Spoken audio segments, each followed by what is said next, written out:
Matt, how are you? Good. Good. Tell us about Notre Dame. Very good team. They've been obviously battle tested, probably more than anybody in the country. They've had an unbelievable schedule.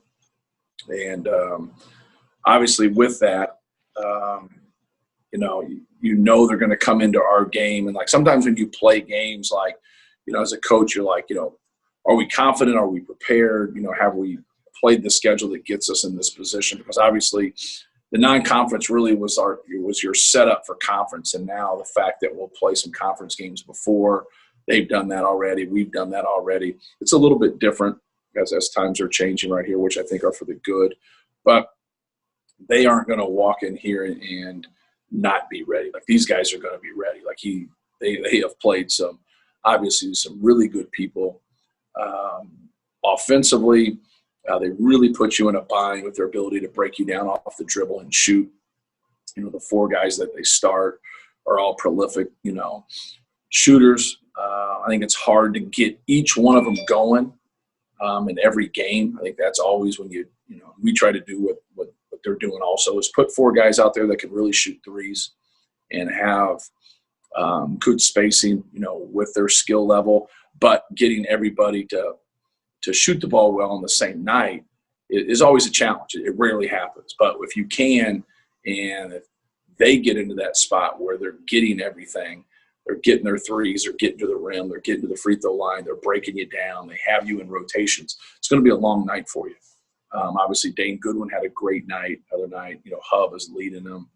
Mazuski is a very talented inside-outside player. And obviously, Cormac Ryan, he had a huge first half against Ohio State and really showed his ability. But he's a very good combo guard, adjusted into their system. Durham, shot blocker, long, makes things difficult for you, good around the rim. So they're starting five, and obviously they play those guys a lot. Getting the kid from Santa Clara eligible with that rule changing other day, I think really helps their depth. And obviously they weren't a very deep team, but I think he really helps that. So, we're going to have our hands full in terms of guarding them. They pretty up-tempo again offensively like they've been over the years? A little bit of both. I think he's always been really good at that in terms of being able to get you in transition, but also be efficient in the half court. And they've had their way with us in this tournament. Obviously, we beat him once, but they've had their way with us. He's got a very good offensive system with their ability to break you down, but they just kind of pick and choose. Whether they play through the post, play in transition, play in half court, a little bit of all those things. And and so we got the utmost respect for them and their style. And obviously, like I said, they've gotten the best of us, and we have to do a better job of guarding them and really just competing better. I think they've executed better than us in these games, but I think they've competed harder. They've played harder, and that's what we're going to have to do if we want to have a chance in this game. Wednesday seemed like a real kind of step in the right direction defensively for your team. Yeah. What did you see there? It's not like we've arrived though. Like it's not, we did we played harder and we played better defense, but it wasn't like I couldn't grab 10 clips out of there with guys not playing as hard as they could. Right. I did grab 10 clips out of the game and show them that they weren't playing as hard as they could. And we did have breakdowns defensively. So it wasn't one of those things where like when they scored, they just were like scoring, points because we weren't breaking down. And he probably can watch the tape and say the same thing on his side. And that's what you want. You wanted I think they had a possession in the second half where we did some really good things. And then C.J. Walker kind of tried to take Sasha, and Sasha moved his feet, and he shot a step back, and he contested it and made it. Like, those are the possessions you live with. Like, hey, if you're going to shoot step back contested twos and make them, that's great. That's fabulous. But we still had some breakdowns in those games. But it was probably our best defensive game, and I thought we competed, especially scrapping for some loose balls and some rebounds. I thought our guys did a good job of keeping some balls alive.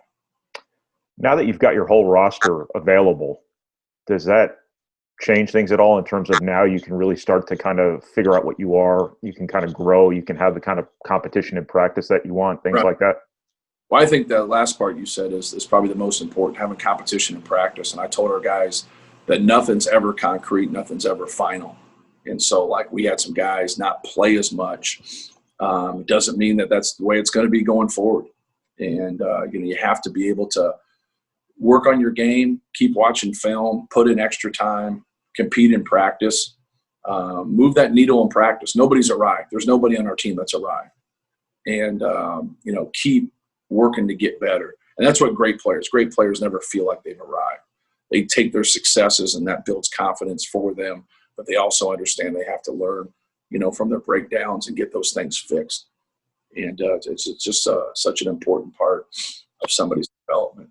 So that's kind of where we are with it, but we're by no means set in what we're doing. Now we got to kind of play and try to get things figured out.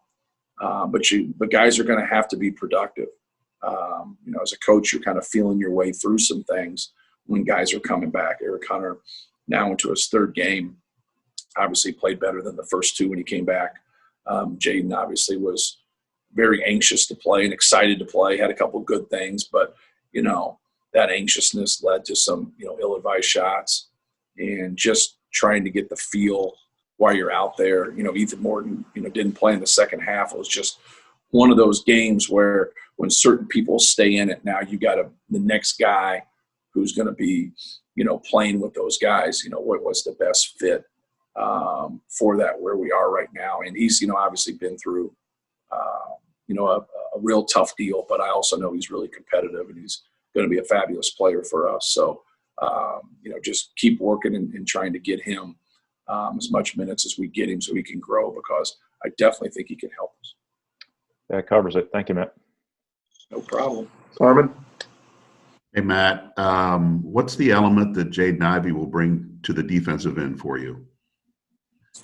Well, obviously, he can pressure the basketball, get in passing lanes, trying to get – a lot of times when those guys sit out, they don't have the reps. And if you don't have the foundation also, so like you're building your defensive foundation once you get somebody to come to your program, no matter how well they were coached, what system they were in before, it's still different.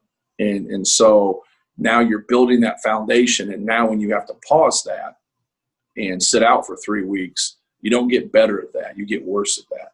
And so now just trying to make sure he gets reps defensively, break down, talking to him, because if you put somebody as athletic and as instinctive as he is in the right positions, and he knows where he's supposed to be, then you're going to make a lot of good plays. If he's using his athleticism always just to catch up, you can still make some plays here and there, but more than likely you're probably going to be behind plays, never catch up, or foul. And so, just trying to get him in the right place, understand what's going on at all times. Really no different than any other player in our team.